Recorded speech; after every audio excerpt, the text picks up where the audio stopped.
কালকে সুপার এইটে মুখোমুখি হয় ভারত ও আফগানিস্তান। ভারত প্রথমে টসে জিতে ব্যাটিং করার সিদ্ধান্ত নেন ক্যাপ্টেন রোহিত শর্মা। প্রথমে ব্যাটিং করতে নেমে শুরুটা ভালো হয়নি। শুরুর দিকেই রোহিতের উইকেট হারিয়ে কিছুটা চাপের মধ্যে পড়ে যায় ভারত। রোহিত শর্মা ও বিরাট কোহলি ফের ব্যর্থ হলেন। রোহিত করলেন ৮ রান ও বিরাট ২৪ রান। পন্থ ঝোড়ো ইনিংস শুরু করতে গিয়ে ২০ রানে আটকে যান। বিরাট কোহলি এদিন চলতি বিশ্বকাপে তাঁর সর্বোচ্চ রান করলেন। দ্রুত ৩টে উইকেট হারানোর পর কামব্যাক করে ভারত। সূর্যকুমার যাদব দলের হাল ধরেন। প্রথম শিবম দুবের সঙ্গে পার্টনারশিপ তৈরি করতে গেলেও পারেননি। দুবে ১০ রান করে ফেরেন। ৯০ রান থেকে সূর্যকুমার যাদব ও হার্দিক পান্ডিয়া ১৫০ নিয়ে যায় দলকে। সূর্য হাফ সেঞ্চুরি আউট হন। তবে তিনি ততক্ষণে যা করার তা করে দিয়েছেন। হার্দিক পান্ডিয়া ২৪ বলে ৩২ রানের একটা ঝোড়ো ইনিংস খেলেন।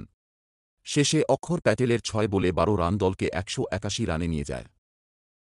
রান তাড়া করতে নেমে আফগানিস্তান স্লো পিচের কবলে পড়ে। ম্যাচ যত এগোতে থাকে পিচ তত স্লো হতে থাকে। এখানে ভারত স্লোয়ার দিয়ে বাজিমাত করে। দুই ওপেনার রহমানুল্লাহ গুরবাজ ও হজরতুল্লাহ জাজাইকে ফেরান যশপ্রীত বুমরাহ। এরপর তাসের ঘরের মতো ভেঙে পড়তে থাকে আফগানিস্তানের ব্যাটিং। তাদের হয়ে সর্বোচ্চ ২৬ রান করেন আজমাতুল্লাহ ওমরজাই। নাজিবুল্লাহ জারদান ১৯ রান করেন। এরপর আর কেউ বলার মতো রান করতে পারেননি। স্লো পিচেই বাজিমাত করে টিম ইন্ডিয়া। ভারতের হয়ে ৩টে করে উইকেট নেন আর্শদীপ সিং ও যশপ্রীত বুমরাহ। একটি করে উইকেট নেন অক্ষর প্যাটেল ও রবীন্দ্র জাদেজা। ২টি উইকেট নেন কুলদীপ যাদব। এদের দাপটে ১৩৮ রান অল আউট হয় আফগানিস্তান।